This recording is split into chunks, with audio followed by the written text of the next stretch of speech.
wabarakatuh. Innal hamdalillah nahmaduhu wa nasta'inuhu wa nastaghfiruh wa na'udzu billahi min shururi anfusina wa min sayyiati a'malina. Man yahdihillahu fala mudilla lahu wa man yudlil fala hadiya lahu. وأشهد أن لا إله إلا الله وحده لا شريك له وأشهد أن محمدا عبده ورسوله. اللهم صل وسلم وبارك على نبينا محمد وعلى آله وأصحابه ومن تبعهم بإحسان إلى يوم الدين. أما بعد. Ma'asyiral muslimin rahimani wa rahimakumullah. Segala puji bagi Allah tabaraka wa ta'ala yang telah mempertemukan kita di pagi hari ini dalam rangka menuntut ilmu agama di sela-sela ibadah puasa kita, yang tentu saja menuntut ilmu agama di salah satu dari rumah-rumah Allah Subhanahu wa taala termasuk di antara amalan yang besar pahalanya di sisi Allah Subhanahu wa taala. Bukankah Rasulullah sallallahu alaihi wasallam bersabda, "Majtama'a qaumun fi baitin min buyutillah yatluna kitaballah wa yatadarasunahu bainahum illa nazalat alaihimus sakinah wa ghasyiyatuhumur rahmah wa haffathumul malaikah wa dzakarahumullahu fiman indah."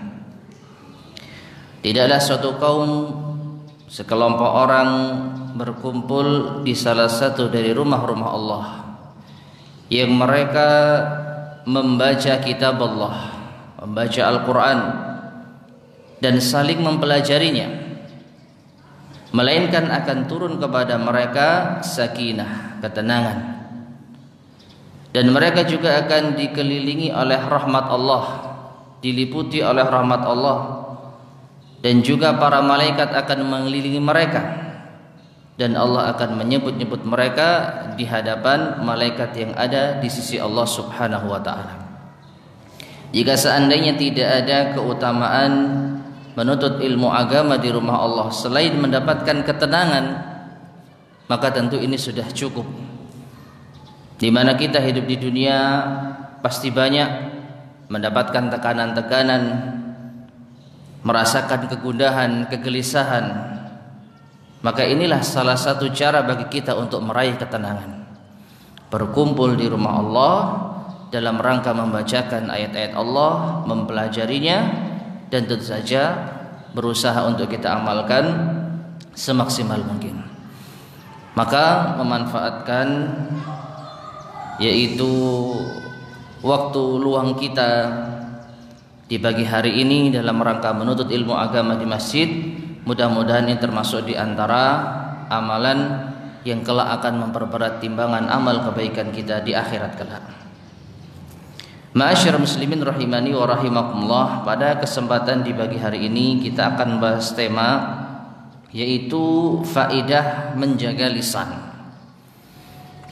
Ya, faidah menjaga lisan. Pembahasan kali ini saya ambil dari risalah yang disusun oleh Fadilatul Syekh Abdul Razak Ibn Abdul Muhsin Al-Abbad Al-Badr hafidhahumallahu ta'ala, yang berjudul Fawaidu Siyanatil Lisan. Sesuai dengan terjemah yang kita tulis di dalam tema kajian kita, faidah-faidah menjaga lisan. Di sini beliau membawakan beberapa faedah yang bisa didapat atau yang akan didapat oleh seorang muslim tatkala ia menjaga lisannya. Dan materi ini, ma'asyar muslimin rahimani wa rahimakumullah, termasuk di antara perkara yang sangat penting. Terutama ini berkaitan dengan ibadah puasa kita. Bukankah di antara adab berpuasa adalah seseorang tidak melakukan perbuatan-perbuatan yang tidak ada manfaatnya. perbuatan-perbuatan yang sia-sia. Rasulullah SAW bersabda dalam hadis riwayat Ibnu Majah, "Rubba sha'imin laisa lahu min siyamihi illa al-ju'." Betapa banyak orang yang berpuasa namun tidak ada, ia tidak mendapatkan apa di dalam puasanya kecuali hanya lapar, menahan lapar. Ya, betapa banyak orang yang berpuasa namun tidak mendapatkan apa-apa dari puasanya melainkan lapar saja. Ini menunjukkan bahwa banyak di antara orang yang berpuasa itu puasanya sia-sia, tidak mendapat pahala, hanya merasakan lapar. Dan di antara penyebabnya tentu saja adalah perbuatan sia-sia, di antaranya apa yang diucapkan oleh lisan-lisan kita. Rasulullah SAW bersabda, "Man lam yada' qaula zur wal amala bih, falaysa lillahi hajatun fi an yada'a ta'amahu wa syarabahu." Seakan-akan hadis ini menjelaskan hadis sebelumnya. Ya, kata Nabi SAW, barang siapa yang tidak mengucapkan qaula zur, ucapan keji, wal amala bih, dan melakukan amalan-amalan keji, maka Allah tidak butuh tatkala ia meninggalkan makan dan minumnya. Artinya Allah tidak butuh puasanya. Jadi seakan-akan hadis ini menjelaskan hadis sebelumnya, betapa banyak orang yang puasa tapi hanya dapat laparnya saja, tidak dapat pahala. Bisa jadi ini penyebabnya karena melakukan tindakan-tindakan keji dan mengucapkan perkataan-perkataan keji. Padahal ma'asyar muslimin rahimani wa rahimakumullah, bisa berbicara ini termasuk di antara nikmat yang besar. Tidak semua orang mendapatkan kenikmatan ini. Betapa banyak orang yang tidak bisa berbicara dan kita sangat prihatin terhadapnya. Dan segala nikmat ini tentu datangnya dari Allah Subhanahu wa ta'ala. Allah Subhanahu wa ta'ala berfirman, "Wa in ta'uddu ni'matallahi la tuhsuha." Dan jika sekiranya kalian mencoba untuk menghitung nikmat Allah, niscaya tidak akan mampu kalian menghitungnya. Ya, di antara nikmat Allah tentu saja adalah lisan. Kita mampu berbicara sehingga kita bisa menyampaikan apa yang kita inginkan, apa yang kita harapkan. Seandainya orang tidak bisa berbicara, tatkala ia menginginkan sesuatu, ia akan sulit untuk menyampaikannya, meskipun ada bahasa isyarat. Ya, wa ma bikum min ni'matin faminallah. Allah juga berfirman, dan tidaklah nikmat yang ada pada kalian melainkan itu datangnya dari Allah Subhanahu wa ta'ala. Ini perlu kita sadari. Memiliki lisan, bisa berbicara, sebenarnya ini adalah nikmat yang sangat besar dari Allah Subhanahu wa ta'ala. Namun kebanyakan manusia terhadap nikmat yang satu ini lalai. Ditambah lagi ini bisa merusak ibadah puasa seseorang, sehingga tidak mendapatkan apa-apa dari puasanya melainkan lapar saja. Di dalam lisan ini Allah Subhanahu wa ta'ala menyebutkan di dalam firman-Nya, yaitu dalam surat Al-Balad, "Alam naj'al lahu 'ainain wa lisanan wa syafatain." Tidakkah kami jadikan bagi manusia itu dua mata, satu lisan dan dua bibir? Ya, kita tahu bahwasanya semua apa yang kita miliki ini datangnya dari Allah Subhanahu wa ta'ala. Kita hidup, kita ada di dunia, kita mendapatkan rizki, kesehatan, semua datang dari Allah Subhanahu wa ta'ala. Namun Allah Subhanahu wa ta'ala secara khusus menyebutkan tentang nikmat lisan ini di dalam firman-Nya tadi, untuk menyadarkan manusia betapa pentingnya nikmat Allah Subhanahu wa taala tersebut. Wajah kita menjadi indah dengan adanya dua mata, ditambah lagi satu lisan dan dua bibir, yang mana di antara fungsi bibir ini bisa menutup mulut kita. Seandainya orang tidak punya bibir, apa yang terjadi? Maka dari itu ma'asyar muslimin rahimani wa rahimakumullah, sekali lagi mengingatkan kepada kita nikmat memiliki lisan ini sungguh luar biasa. Dan sekali lagi ini datangnya dari Allah Subhanahu wa ta'ala. Nah, oleh karena itu sebagai bentuk rasa syukur kita kepada Allah Subhanahu wa ta'ala, hendaknya kita manfaatkan lisan kita dalam rangka ketaatan kepada Allah Subhanahu wa ta'ala dan menghindari segala macam yang dapat mendatangkan murka Allah Subhanahu wa ta'ala. Ini konsekuensi dari rasa syukur kita kepada Allah. Tatkala kita sudah sadar kalau kita ini mendapatkan kenikmatan besar dengan adanya lisan, maka konsekuensinya kita harus bersyukur. Nah, bagaimana cara kita bersyukur kepada Allah dengan lisan kita? Yaitu dengan cara memanfaatkannya dalam rangka ketaatan kepada Allah dan menghindari segala macam yang mendatangkan murka Allah Subhanahu wa ta'ala. Dan kita kalau berbicara tentang dosa lisan banyak sekali, ya, banyak sekali dosa lisan ini.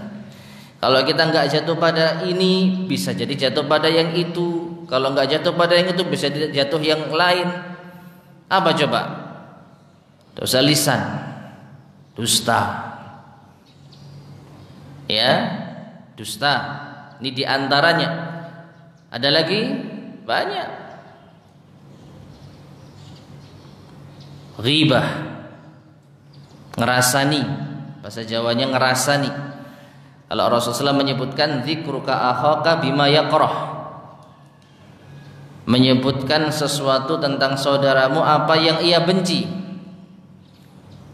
Ya, kalau ada yang mengatakan lu faktanya demikian, saya tidak mengada-ada, si fulan memang demikian, maka Rasulullah menegaskan, wa in kana kama qultahu faqad iktabtah fa illam yakun fihi kama taqul faqad bahattah, atau kama qala Nabi SAW.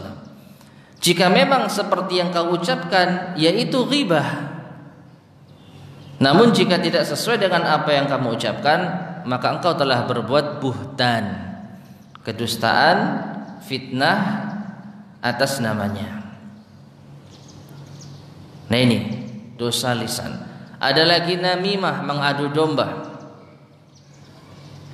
Ya. Ada lagi fitnah. Banyak sekali dosa-dosa lisan yang beredar, yang mana sekali lagi setan tidak akan diam untuk mencoba menggoda manusia terhadap dosa lisan. Kalau tidak jatuh pada satu dosa, maka ia akan bisa jatuh pada dosa yang lain. Maka bersyukurlah kepada Allah Subhanahu wa ta'ala tatkala kita dianugerahkan diri yang bisa menjaga lisan. Khususnya sekali lagi ini momen yang pas di bulan Ramadan, di bulan puasa. Sebagaimana kita menahan diri dari pembatal-pembatal puasa sanggup, maka kita harus berusaha untuk menjaga lisan kita, menahan diri dari mengatakan atau mengucapkan perbuatan-perbuatan yang dapat mendatangkan murka Allah Subhanahu wa ta'ala. Nah, ma'asyar muslimin rahimani wa rahimakumullah, maka pada kesempatan yang singkat ini kita akan yaitu menyebutkan di antara faedah-faedah menjaga lisan. Kalau seseorang bisa menahan lisannya, menjaga lisannya, ia akan mendapatkan banyak sekali faedah atau manfaat. Dan di sini Syekh Abdul Razak menyebutkan beberapa faedah. Langsung kita masuk pada faedah yang pertama. Beliau menyebutkan wa min fawaidi siyanatul lisan wa hifdhihi anna dzalika sababun li ghufranidz dzunub wa salahil a'mal. Dan di antara faedah menjaga lisan adalah hal itu merupakan sebab datangnya ampunan Allah atas dosa-dosa kita dan baiknya amalan-amalan kita. Ringkasnya, menjaga lisan ini merupakan sebab ampunan Allah dan sebab baiknya amalan-amalan kita. Kemudian beliau membawakan dalil atas hal ini di dalam surat Al-Ahzab ayat 70-71. Ayat 70 dan 71. Ayat yang sering kita baca, yang sering kita dengar tatkala khatib menyampaikan khutbahnya, tatkala seorang ustadz menyampaikan muqaddimah khutbatul hajatnya. Allah Subhanahu wa taala berfirman, "Ya ayyuhalladzina amanu taqullaha wa qulu qawlan sadida yuslih lakum a'malakum wa yaghfir lakum dhunubakum wa may yuti'illaha wa rasulahu faqad faza fawzan 'azima." Yang artinya, wahai orang-orang yang beriman, bertakwalah kalian kepada Allah dan ucapkanlah ucapan yang sadida. Ya, bertakwalah kalian kepada Allah dan ucapkanlah ucapan yang sadida, ucapan yang lurus, ucapan yang baik, ucapan yang benar. Ayat ini menunjukkan bahwasanya Allah Subhanahu wa taala merintahkan kepada kita orang-orang yang beriman untuk bertakwa kepada Allah dan diiringi dengan menjaga lisan. Hendaklah kalian berbicara dengan bicara yang lurus, yang baik.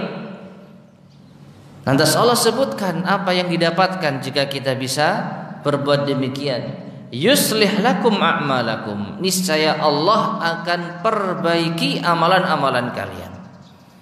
Wa yaghfir lakum dzunubakum, dan Allah akan mengampuni dosa-dosa kalian.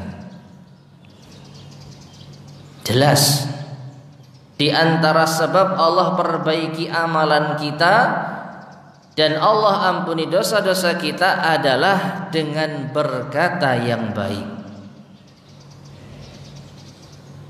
Maka bisa kita ambil pelajaran, kalau selama ini ternyata amalan kita buruk,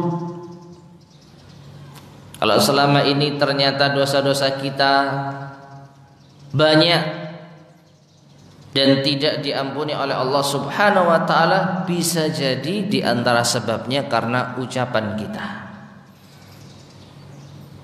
Bisa jadi di antara sebabnya adalah lisan kita. Maka dari itu, ma'asyar muslimin rahimani wa rahimakumullah,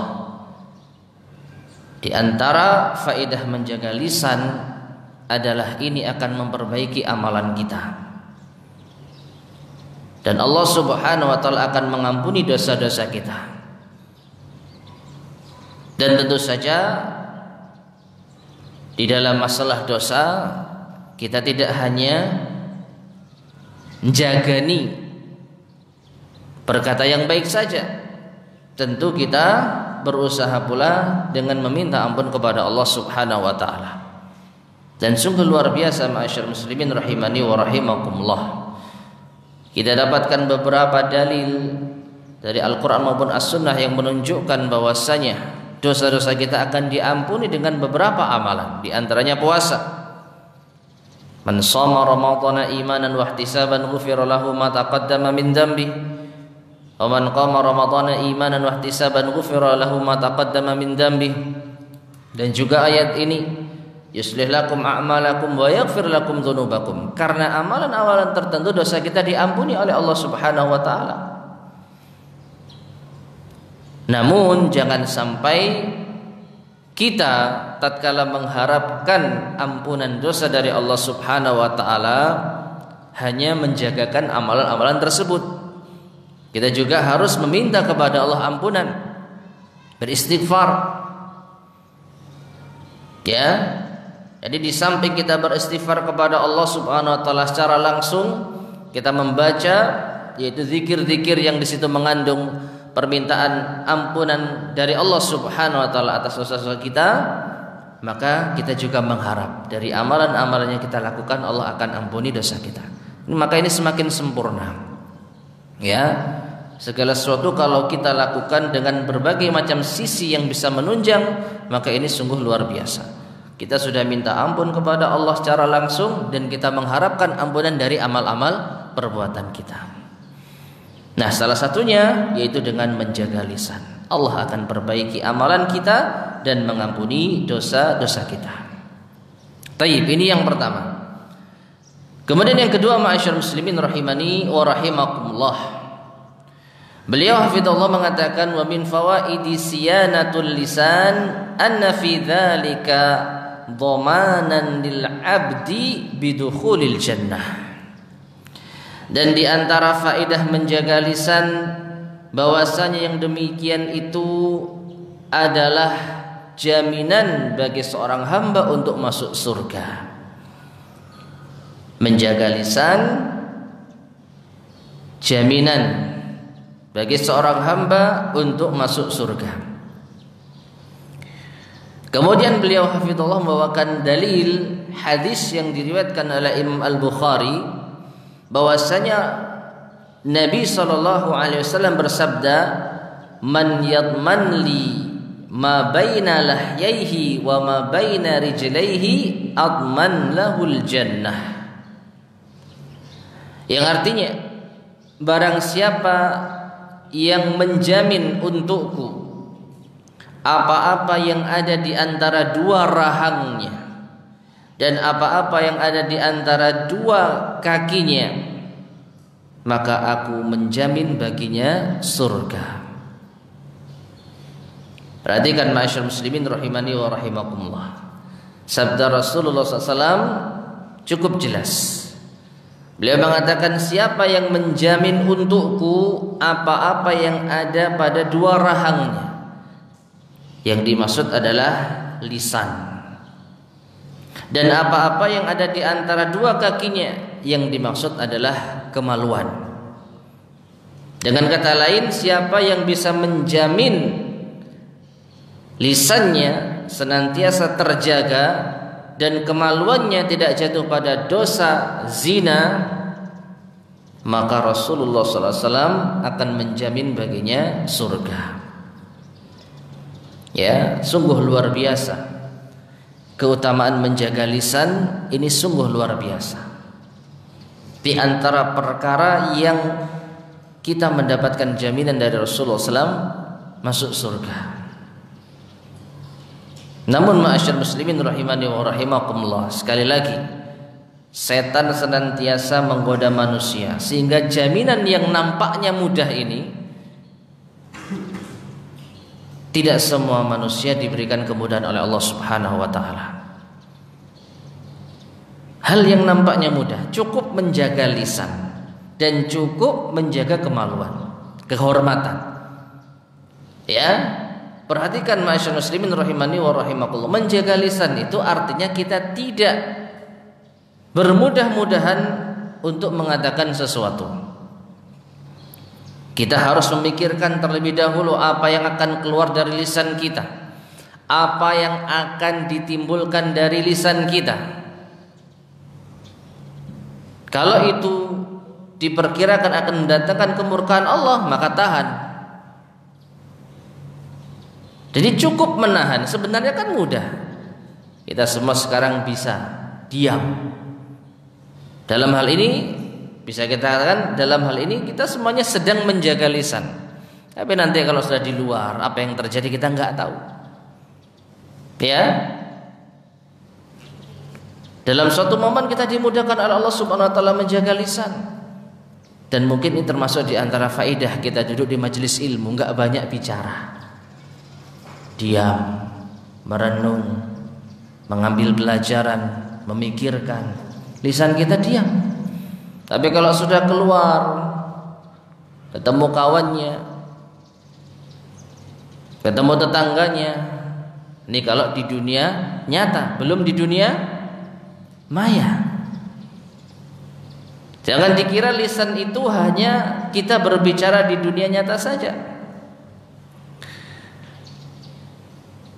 Para ulama kita tatkala memahami firman Allah Subhanahu wa taala, ma yalfidhu min qaulin illa ladaihi raqibun atid. Tidaklah apa yang dilafadzkan dalam suatu ucapan melainkan ada raqib atid yang menyertainya.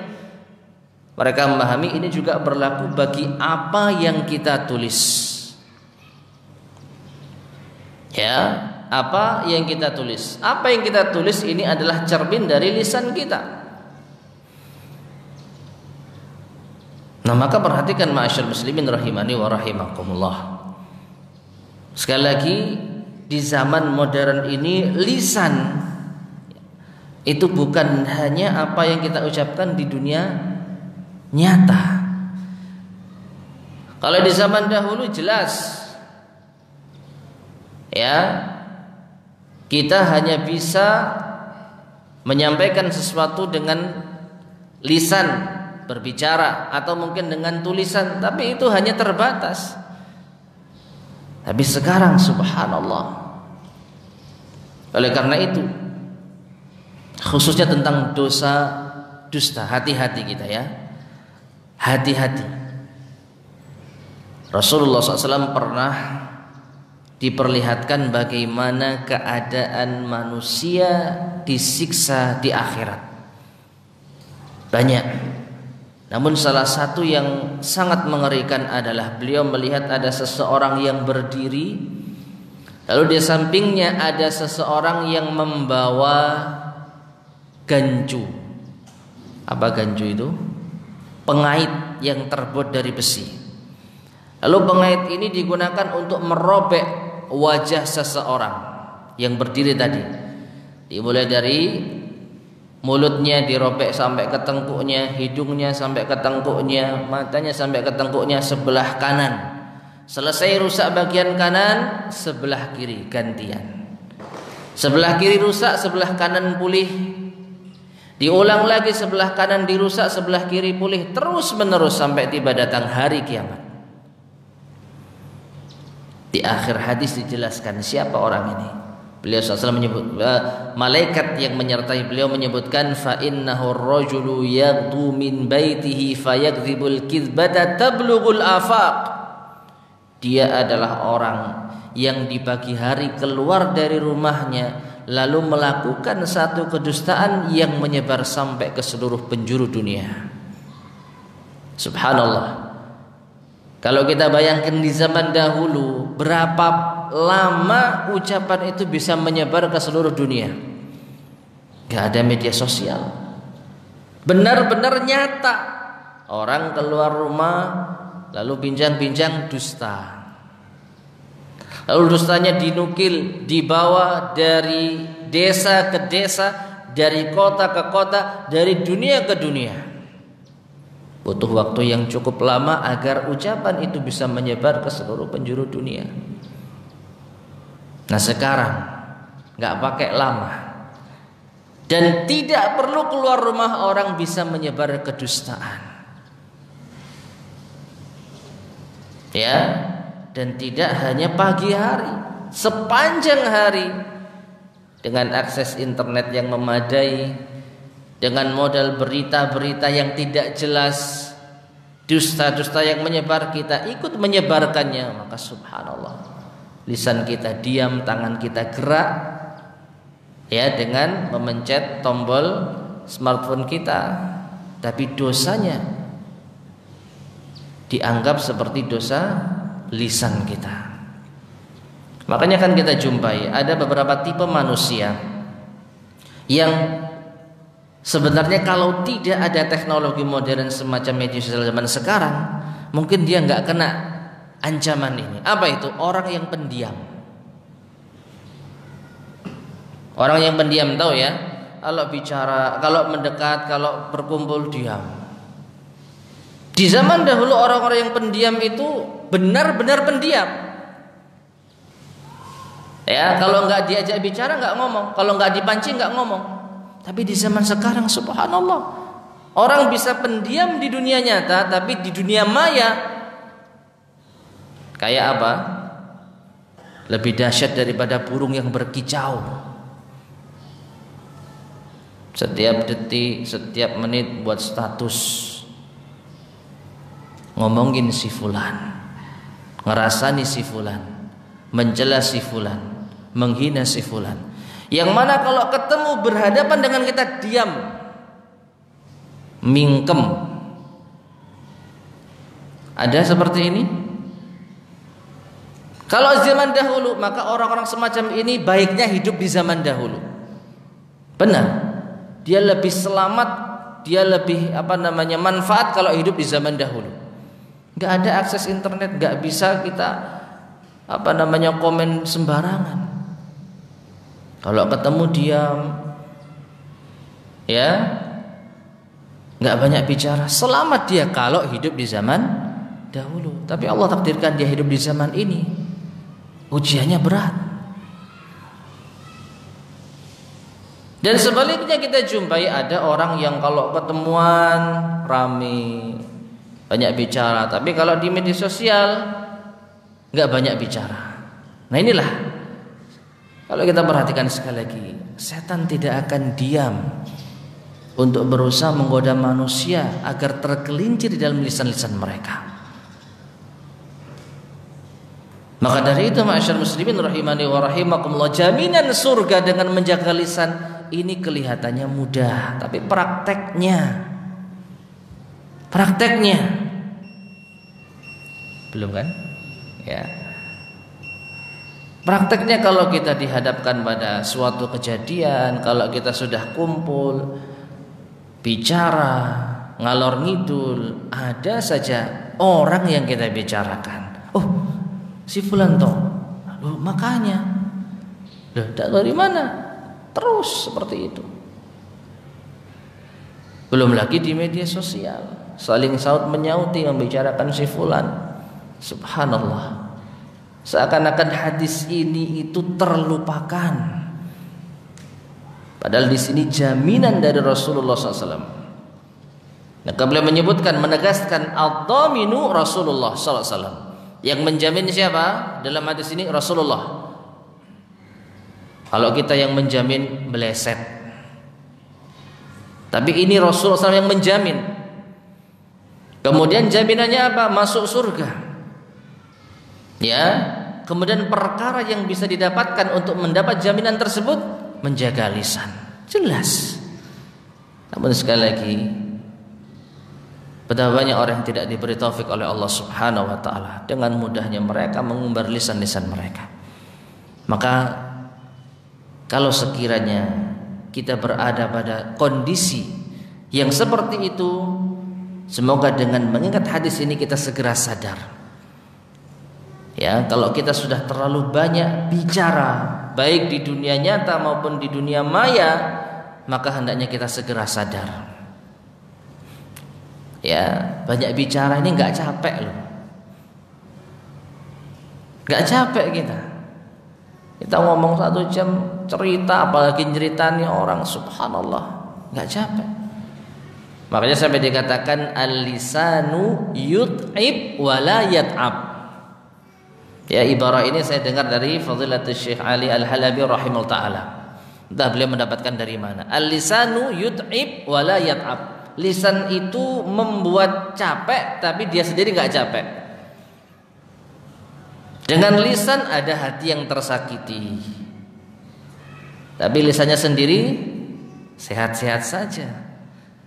Dengan lisan ada orang yang menjadi lelah karenanya, karena dituduh, akhirnya dia sibuk untuk mengklarifikasi, akhirnya dia yaitu berusaha sekuat tenaga untuk membersihkan nama baiknya, akhirnya dia keluar biaya untuk yaitu menjelaskan kepada manusia bahwa dia tidak seperti yang dituduhkan, gara-gara lisan.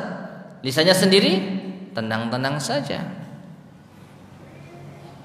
Ya, bagaimana kisah tuduhan keji gembong munafikin kepada ibunda kita Aisyah radhiyallahu anha, gara-gara lisannya yang menuduh Aisyah berzina, maka seluruh kota Madinah gempar. Aisyah menangis. Rasulullah SAW belum bisa mengambil sikap karena belum tahu kejadian aslinya. Para sahabat ada yang terpengaruh. Lisannya Abdullah bin Ubay bin Salul masih sehat-sehat saja, nggak capek dia, tapi membuat capek seluruh kaum muslimin. Maka perhatikan ma'asyiral muslimin rahimani wa rahimakumullah. Ingat surga. Kalau sekiranya kita sudah sadar di dalam lisan kita ini sudah banyak keluar dari yaitu jalur syariat atau hal-hal yang kita khawatirkan dapat menimbulkan mudarat, ingatkan atau ingatlah hadis ini. Ya, jaminan surga bagi orang yang menjaga lisannya. Taib. Kemudian ma'asyiral muslimin rahimani wa rahimakumullah, berikutnya yang ketiga, wa min fawaidi siyanatul lisan, dan di antara faidah menjaga lisan adalah an-najah. Lisan adalah sumber keselamatan. Menjaga lisan adalah sumber keselamatan. Najatul abdi fi dunyahu wa ukhrahu, yaitu keselamatan seorang hamba di dunia dan akhiratnya.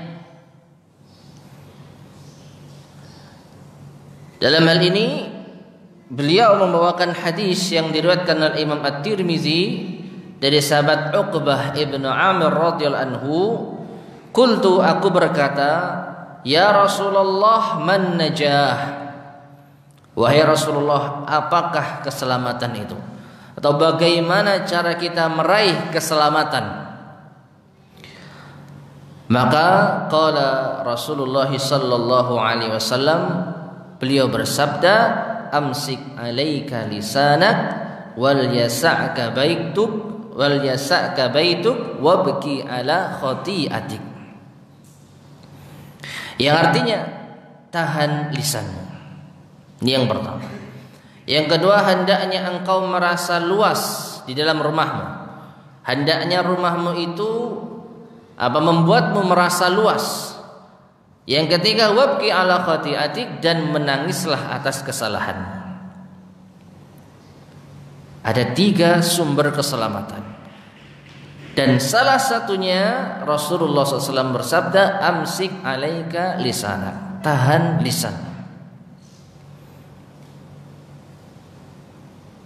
Nah, ini menunjukkan ma'asyiral muslimin rahimani wa rahimakumullah, orang yang tidak menjaga lisannya maka banyak enggak selamatnya. Kalaupun dia selamat di dunia karena mungkin dia memiliki pengaruh, karena mungkin dia banyak yang mengcover atau membackingi sehingga dia bebas bicara apapun dan ucapannya menyebar dimanapun,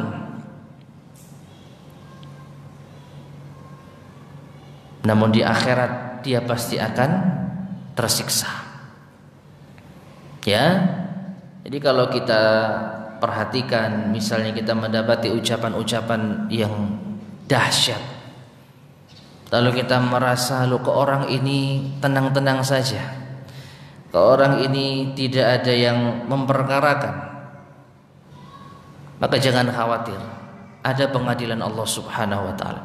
Di dunia dia bisa lolos, namun di akhirat tidak ada yang bisa selamat dari azab Allah Subhanahu wa taala. Maka perhatikan amsik alaika lisanak ini, tahan lisan. Inilah yang menyebabkan manusia selamat di dunia dan di akhirat. Sehingga orang yang sekali lagi tidak menjaga lisannya pasti tidak selamat, baik di dunia maupun di akhirat. Ya, kalau dia bisa selamat di dunia dari berbagai macam jerat hukum misalnya, selamat, tenang, di akhirat dia pasti akan tersiksa. Waliyadzubillah. Nah, kemudian yang kedua diiringi dengan wal yasa'ka baituk, hendaknya rumahmu itu membuat dirimu merasa luas. Ini isyarat, yaitu untuk kita betah-betah di rumah. Ini di antara sumber keselamatan. Ya. Dan jujur saja, potensi kita melakukan maksiat di luar rumah dengan di dalam rumah lebih banyak mana? Jelas di luar rumah. Jelas di luar rumah. Maka orang yang banyak di rumah atau di rumah itu dia merasa lapang, luas, maka dia akan berpotensi lebih mendapatkan keselamatan. Dan yang ketiga, wabki ala khati'atik, dan tangisilah kesalahanmu. Ma'asyiral muslimin rahimani wa rahimakumullah, menangisi dosa ini bukan sifat cengeng yang tercela. Padahal banyak Rasulullah SAW menyebutkan keutamaan menangis. Di antaranya apa? Di antaranya orang yang menangis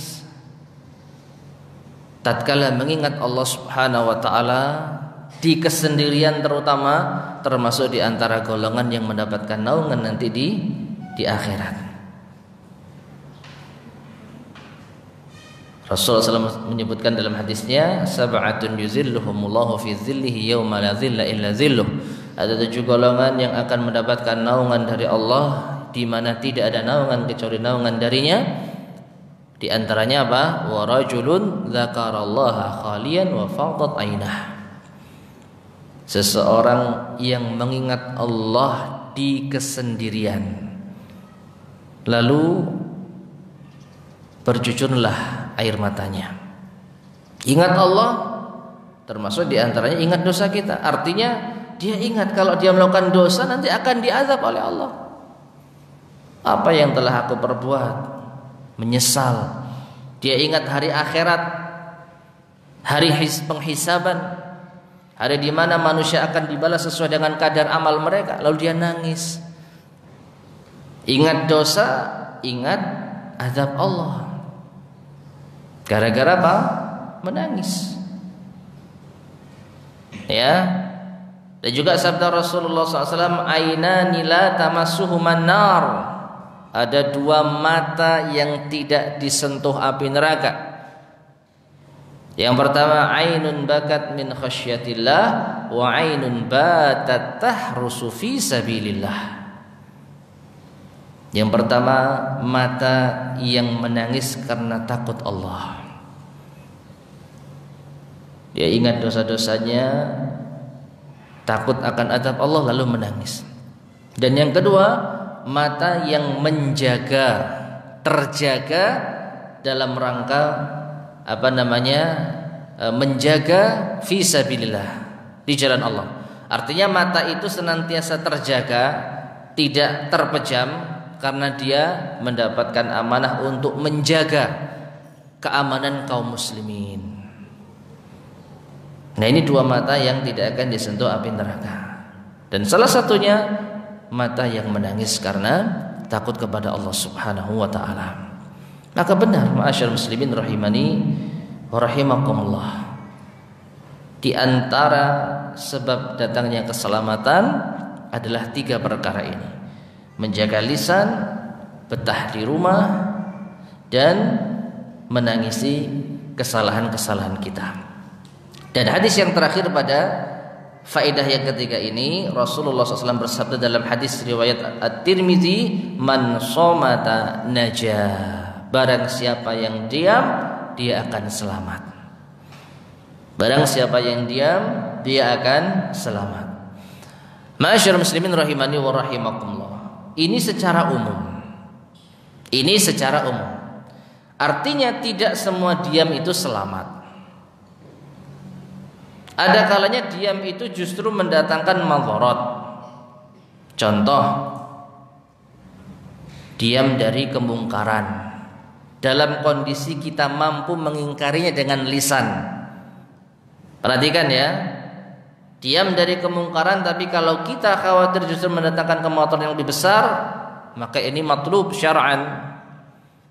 Berdasarkan hadis Rasulullah SAW, man ra'a minkum mungkaran falyughayyirhu biyadihi, fa illam yastati' fa bilisani, fa illam yastati' fa biqalbihi, wa dzalika adhaful iman. Siapa yang melihat kemungkaran maka rubah dengan tangannya. Kalau enggak mampu dengan lisannya. Kalau enggak mampu dengan hatinya, dan itu selemah-lemah iman. Jadi ada kalanya diam dari kemungkaran karena khawatir menimbulkan madarat yang lebih besar, ini dibenarkan. Namun kalau ternyata dia mampu mengingkari kemungkaran dengan lisan, tapi dia diam saja padahal tidak ada mendatangkan madarat yang lebih besar, maka ini tercela. Ya.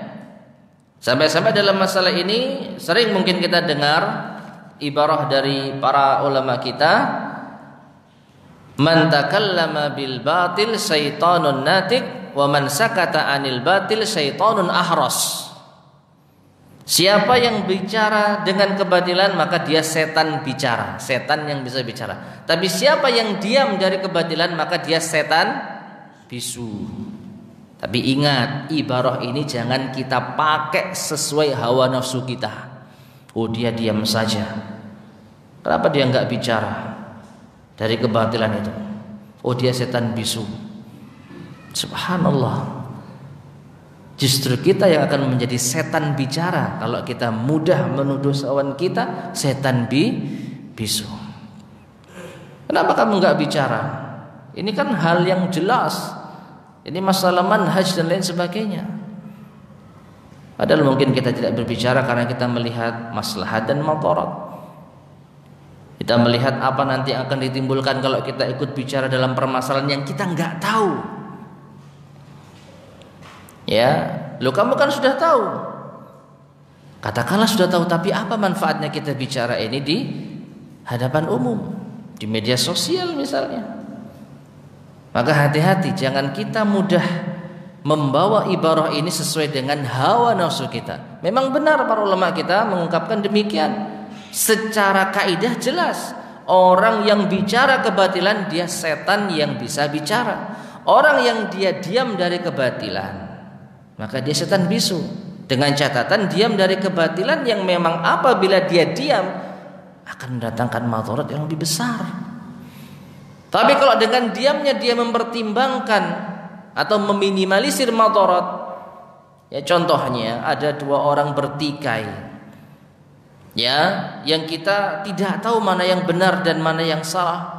Lalu kita ikut bicara pro kepada salah satunya dan kita nggak tahu urusannya. Lebih baik mana, diam atau bicara? Diam. Dua orang yang bertikai, dua-duanya masih hidup dan kita nggak tahu permasalahannya apa, atau kita tahu tapi mungkin hanya sekian persen dari sisi ini dan dari sisi itu, lalu kita menahan diri. Lalu salah satu kawan kita yang pro ke sana mengatakan, lu kamu diam, padahal jelas ini kebatilan, kamu setan bisu. Subhanallah. Ya. Nah, kita yang sadar akan keselamatan didapat dengan menjaga lisan, jangan mudah terpancing. Dan jujur ma'asyiral muslimin rahimani wa rahimakumullah, saat ini kita tenang, diam, mendengar, menyimak. Sebagian mungkin ada yang ngantuk, mohon maaf. Ya, paling tidak lisan kita selamat. Tapi nanti kalau udah di luar, buka Facebook, klarifikasi, tuduhan, ikut komen, ya podo ae, Pak. Ya, maka dari itu saran saya, minimalisir hal-hal yang bisa memancing emosi kita. Kata Rasulullah SAW, la tusahib illa mu'minan wa la ya'kulu ta'amaka illa taqi. Jangan berteman kecuali dengan seorang mukmin, dan jangan makan makananmu kecuali orang yang bertakwa. Artinya selektif di dalam memilih teman itu tuntutan di dalam syariat kita. Kalau kita berteman dengan si fulan kok ternyata bikin sesek dada kita karena tulisan-tulisannya, karena apa yang dia ucapkan, lalu terpancing kita untuk ikut komen, ya lebih baik kita tinggalkan, lebih baik kita hindari. Kalau kita tidak bisa merubahnya, kalau kita bisa merubahnya, kita bisa memberi pengaruh positif, silakan sesuai dengan kemampuan. Tapi kalau nggak bisa, daripada kita makan hati, daripada kita tersiksa melihat ucapannya, putus pertemanan. Ini hal yang prinsip. Daripada kita terpancing, kita mudah untuk lepas kontrol, yang rugi kita. Lisannya nggak capek, kita yang capek. Ya, maka sebagaimana menjaga lisan ini sebab keselamatan, maka ini juga kita upayakan dengan hal-hal yang bisa mengantarkan kita untuk menjaga lisan dan meminimalisir hal-hal yang bisa menjerumuskan kita tidak menjaga lisan. Wallahu ta'ala alam. Sebenarnya masih ada beberapa faidah, namun insyaallah mungkin kita lanjutkan ya pada pertemuan berikutnya biidznillah subhanahu wa taala. Baik, ma'asyiral muslimin rahimani wa rahimakumullah, ini yang mungkin bisa kita sampaikan pada kesempatan di pagi hari ini. Mudah-mudahan bermanfaat, kurang lebihnya saya mohon maaf. Kita akhiri, subhanakallahumma bihamdika asyhadu an la ilaha illa anta astaghfiruka wa atubu ilaik. Alhamdulillahirabbil alamin. Wassalamualaikum warahmatullahi wabarakatuh.